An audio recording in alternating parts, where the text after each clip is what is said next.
Kevin Stefanski said there would be some cuts that would happen today before they have to get to that 53-man roster limit by 4 o'clock tomorrow. Browns will practice tomorrow. They'll practice Wednesday and Thursday. League-mandated days off Friday, Saturday, and Sunday. And then they go full go for Kansas City prep Monday. Kevin Stefanski admitted these will be some tough decisions that Andrew Berry has to make. I think it's really productive conversations that have been going on really throughout training camp. We've kind of met weekly and taken the pulse of different people and talked through things. And then Andrew ultimately he makes the decisions and he has a lot to consider in those decisions, but I think he does a great job of listening to make sure that he can make some informed decisions. How important is it for the coaches to feel like they are listened to? Yeah, I think it's like anything else in any business. You want to believe that you have a voice in this, and our coaches do. They spend every waking minute with the players in these meeting rooms out on the field. So the coaches have great insight into the players. And then, like I mentioned, though, the coaches also understand that it's Andrew's decision. And I think he takes in all the information and will make the decision that's right for the Cleveland Browns.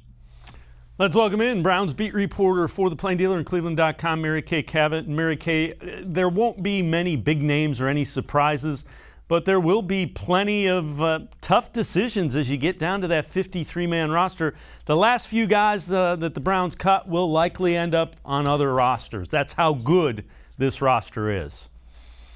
Yeah, some of the guys that will be let go can play some darn football, and they will. So, yeah, there are some named guys that I think will probably end up somewhere else, but not any real big surprises. I mean, you might see Kadarius Hodge go somewhere. You might see a Dearness Johnson. There are a couple of guys that we've sort of heard of. We've seen play a little bit, but you're not going to see the Rashard Higgins walk out the door. You're not going to see even the Demetric Feltons or anybody like that. All of the Browns draft picks will make this football team from this year, really end last year too.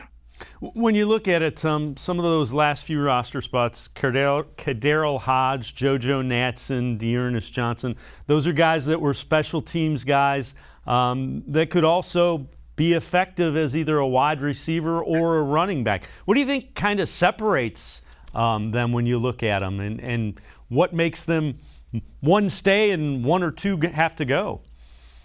Well, those are the decisions that they're going to have to make. They have to figure out, do they want to keep 6 receivers? And if they do keep 6 receivers, then you sort of have to choose between a Kadarius Hodge and a JoJo Natson. But Demetric Felton, your 6th-round pick from this year, can serve that 6th receiver role. So you don't necessarily need to keep a traditional 6th receiver.